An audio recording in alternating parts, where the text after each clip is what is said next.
कभी ऐसा हुआ है कि एक लम्हे के गुस्से पर घंटों का पछतावा हो, या किसी की एक छोटी सी बात सीधी दिल पर लगी हो और सारा दिन खराब हो गया हो? आज हम इसी फन को समझने की कोशिश करेंगे कि किस तरह अपने फौरी रद्द-ए-अमल यानी रिएक्शन को एक सोचे समझे जवाब या रिस्पॉन्स में बदला जाए, ताकि जिंदगी में सुकून आ सके।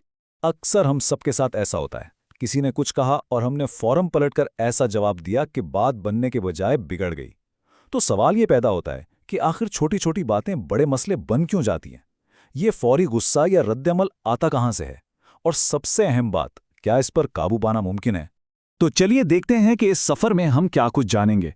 सबसे पहले देखेंगे कि रद्द-ए-अमल और जवाब में असल फर्क क्या है।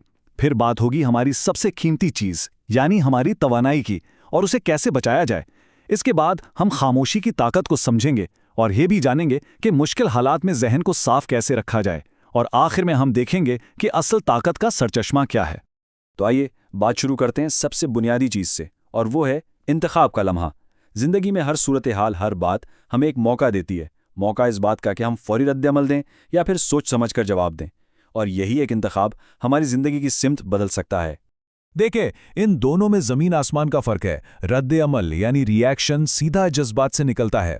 ये फौरी होता है, बगैर सोचे समझे, और अक्सर इस पर बाद में पछतावा ही होता है। ये उस बात की निशानी है कि हालात का कंट्रोल हमारे हाथ में नहीं, बल्कि हम हालात के कंट्रोल में हैं। दूसरी तरफ है जवाब यानी रिस्पॉन्स। ये अक्ल से आता है। इसमें हमेशा एक छोटा सा वक्फा होता है, ये सोचा समझा होता है, और ये कंट्रोल वापस अपने हाथ में लेने का अमल है। तो सवाल ये है कि ये तब्दीली लाई कैसे जाए? इसका सारा राज छुपा है वक्फे की ताकत में। जब भी कोई ऐसी बात हो जो गुस्सा दिलाए, तो फौरन बोलने के बजाय सिर्फ 5 से 10 सेकंड का वक्फा ले लें। बस इतना सा। ये छोटा सा वक्फा जज्बात और फैसले के बीच एक दीवार खड़ी कर देता है। इसी दीवार के पीछे अक्ल को मौका मिलता है कि वो जज्बात पर काबू पा ले। याद रखिए, ये चंद सेकंड का वक्फा घंटों के पछतावे से कहीं बेहतर है। अब बात करते हैं हमारी सबसे कीमती दौलत की। और नहीं, ये पैसा या वक्त नहीं है, ये है हमारी ज़हनी और जज्बाती तवानाई। यूँ समझें कि ये एक बैटरी की तरह है जो हर रोज़ चैलेंजेस का मुकाबला करने की ताकत देती है। और ये बैटरी महदूद है। कभी सोचा है कि कुछ दिन बगैर कोई खास जिस्मानी काम किए भी शदीद थकन क्यों महसूस होती है? वजह ये एनर्जी चोर है। जैसा कि यहाँ नजर आ रहा है, हमारी तवानाई का सबसे बड़ा हिस्सा तकरीबन 35% फजूल बहसों और झगड़ों में ज़ाया हो जाता है। 30% ज़्यादा सोचने में, 20% गुस्से में, और बाकी 15% गैर ज़रूरी ड्रामे की नज़र हो जाता है। तो अहम नुक्ता यह है कि तवानाई खर्च करने की नहीं, बल्कि सरमायाकारी करने की चीज़ है। जिस तरह पैसे को सही जगह इन्वेस्ट करने से मुनाफा मिलता है, बिल्कुल इसी तरह तवानाई की दुरुस्त सरमायाकारी हमें ज़हनी सुकून, बेहतर ताल्लुकात और कामयाबी की शक्ल में मुनाफा देती है। इसे मनफी लोगों और हालात पर ज़ाया करने के बजाय अपने मकासद पर लगाएं। चलें, अब एक ऐसे हथियार की बात करते हैं जिसे अक्सर लोग कमज़ोरी समझते हैं, लेकिन हकीकत में ये ताकत की एक बहुत ही आला शक्ल है, और वो है खामोशी। ये जुमला बहुत गहरा है कि खामोशी ताकत की अलामत है।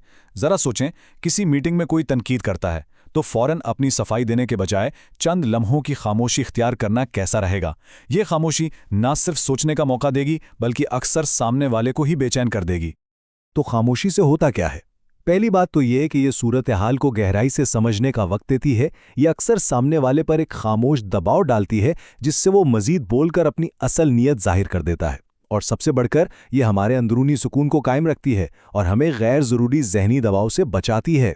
जब हालात मुश्किल हों, जब हर तरफ शोर और अफरा तफरी हो, तो एक चीज़ है जो सबसे कीमती साबित होती है, वो है जहन की वजाहत यानी मेंटल क्लैरिटी।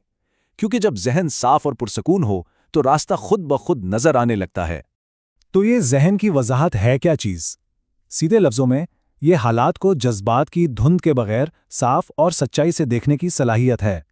एक साफ जहन मसाइल में उलझता नहीं, बल्कि उनके हल पर तवज्जो देता है। ये सूरत हाल का शिकार बनने के बजाय इसका मालिक बनाता है। ऐसे इंसान की पहचान क्या है? पहली निशानी तो यह है कि वो मुश्किल से मुश्किल वक्त में भी पुरसुकून रहता है। वो शिकायतें नहीं करता, हल तलाश करता है। उसे पता होता है कि क्या चीज़ वाकई अहम है और क्या सिर्फ शोर। वो कम बोलता है, लेकिन जब बोलता है तो उसके अल्फाज में मकसद और वज़न होता है। तो अब तक हमने रद्द-ए-अमल को जवाब में बदलना सीखा, अपनी तवानाई को बचाने का तरीका जाना और खामोशी की ताकत को समझा। तो आइए अब इन सब को मिलाकर इस हतमी महारत पर बात करते हैं जो इन सब की बुनियाद है, और वो है खुद पर काबू पाना।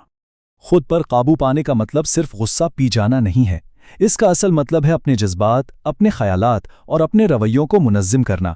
یہ ایک ایسی ذہنی ڈھال ہے جو دوسروں کی منفی باتوں، ان کے غصے اور ان کے ڈرامے سے محفوظ رکھتی ہے تاکہ ان کا زہر ہم تک نہ پہنچ پائے۔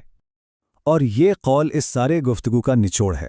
مطلب جب کوئی اپنے اندر کی دنیا، اپنے جذبات اور خیالات پر قابو پا لیتا ہے تو پھر باہر کی دنیا کی کوئی چیز اسے کنٹرول نہیں کر سکتی، وہ حقیقی معنوں میں آزاد ہو جاتا ہے۔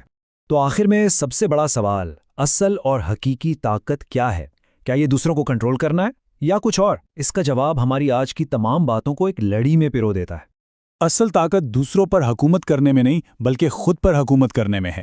جب کوئی اپنے رد عمل پر قابو پا لیتا ہے، اپنی توانائی کو صحیح جگہ لگاتا ہے اور خاموشی کو حکمت سے استعمال کرتا ہے تو اس کے فیصلے بہتر ہوتے ہیں، اس کے تعلقات مضبوط ہوتے ہیں اور اس سے وہ حقیقی اندرونی سکون ملتا ہے جس کی سب کو تلاش ہے۔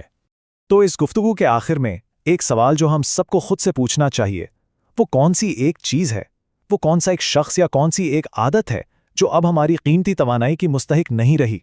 اس پر سوچنا ہی خود پر قابو پانے کی طرف پہلا اور سب سے اہم قدم ہے۔